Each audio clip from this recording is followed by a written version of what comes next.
मुंबई के मालेगांव की deputy mayor शान हिंद निहाल अहमद के दफ्तर में टीपू सुल्तान की फोटो लगाए जाने के बाद से सियासी गलियारे में विवाद गर्मा गया है। इस मामले पर जहां बीजेपी और एनडीए इस मामले को लेकर इस्लाम पार्टी पर हमलावर है, वहीं डिप्टी मेयर ने अपनी सफाई पेश की है। रिपोर्ट के जरिए पूरा माजरा समझिए।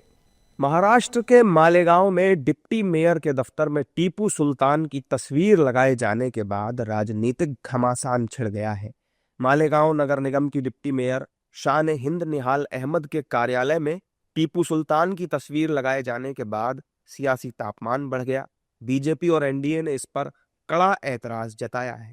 देखिए, जुबान पर संविधान, मन में शरिया की दुकान बनाना है इस्लामिक स्टेट इन हिंदुस्तान, यही इनकी मंशा है। अब जो इस्लाम पार्टी की डिप्टी मेयर है, सरकारी ऑफिस में ना छत्रपति शिवाजी महाराज की फोटो, ना बाबा साहेब भीमराव अंबेडकर जी की फोटो जिस संविधान की वजह से वो वहाँ पर पदासीन है, ना महात्मा गांधी जी की फोटो, ना सरदार पटेल जी की फोटो, ना शाहू जी की फोटो, ना राष्ट्रपति द्रौपदी मुर्मू जी की फोटो, क्योंकि वो आदिवासी समाज से है। किसकी फोटो डालते हैं? एक आक्रांता की, एक हिंदू विरोधी की, टीपू सुल्तान की। तो ये इनके आदर्श है, गजनी, टीपू सुल्तान, औरंगजेब। और केवल इनसे क्या कहना, ये सब एक ही बिरादरी से, ये जो बिरादरी है इनकी, कांग्रेस की इकोसिस्टम है, वो हमेशा आक्रांताओं का महिमा मंडन करती है। मालेगांव की डेप्यूटी मेयर एक हिंदू हेटर टिप्पू सुल्तान का इमेज रखती है। वहाँ उन्होंने नहीं सोचा कि प्रधानमंत्री का रखे, राष्ट्रपति का रखे, राज्यपाल का रखे। चलिए छोड़िए, उन्होंने छत्रपति शिवाजी महाराज या महात्मा गांधी या बाबा साहेब आम्बेडकर का भी नहीं रखा है। ये है हमारे ट्रू हीरोज़। और जो आप संविधान की बात करें तो जो पब्लिक ऑफिस में आप बैठ रहे हैं, ये संविधान ने आपको ये मौका दिया, तो ये तो ध्यान दीजिए और याद कीजिए कि बाबा साहेब आम्बेडकर जी का क्या योगदान रहा है इस हमारे संविधान में। आप इनका सम्मान नहीं करते हैं और आप सिर्फ आपकी तुष्टीकरण की राजनीति करते हैं। तो इस्लाम पार्टी हो या AIMIM, इनकी वोट बैंक की राजनीति ही चलते आ रही है। इस मामले पर विपक्ष ने भी अपनी प्रतिक्रिया दी है। वहीं डिप्टी मेयर ने भी अपनी सफाई इस मामले में दी है। पहला इलेक्शन जो कारपोरेशन का देखी 2002 में, वहाँ पहली बार साथी निहाल अहमद साहब मालेगांव शहर के मेयर बने।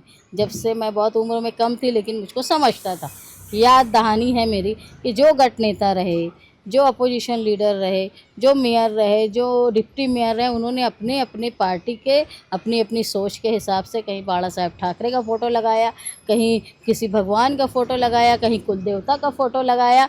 तो लोगों की अपनी अपनी श्रद्धा होती है, उसमें ये नई नई बात अब ये कर। टीपू सुल्तान साहब के फोटो लगाने से इनको क्या दिक्कत है? टीपू सुल्तान वो शख्सियत है जिन्होंने ब्रिटिशरों के खिलाफ जंग लड़ी, ब्रिटिशरों को धूल चटवा दी। इतनी महान हस्ती से इनको नफरत क्यों है, मुझे तो ये समझ में नहीं आ रहा है। और फोटो का विवाद क्या है?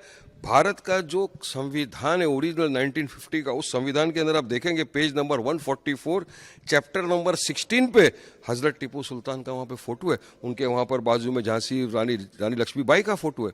मगर नहीं, ये लोगों को किसी भी तरह नफरत करना है, सियासत करना है। इनको किसका फोटो लगाना है? गोडसे का। हाँ, इनको उसका फोटो लगाना है जो father of the nation Mahatma Gandhi का कत्ल कर दिया। इनको उनसे मोहब्बत है, इनको टीपू सुल्तान से मोहब्बत नहीं है। अगर टीपू सुल्तान का फोटो लगाया है और टीपू सुल्तान को इस सरकार का विरोध, तो महाराष्ट्र के मुख्यमंत्री ने एक आदेश देकर वो फोटो निकालना चाहिए। सीधी सी बात है ना, वाद प्रतिवाद क्यों कर, माहौल क्यों खराब कर। टीपू सुल्तान को लेकर देश के तमाम हिस्सों में समय समय पर राजनीतिक विवाद होते रहते हैं। एक वर्ग उन्हें स्वतंत्रता संग्राम का अग्रदूत मानता है, जबकि दूसरा वर्ग उनके शासनकाल को लेकर सवाल उठाता है। मालेगांव में उठा ये विवाद भी अब राजनीतिक रंग ले चुका है और आने वाले दिनों में ये मुद्दा और ज्यादा तूल पकड़ सकता है।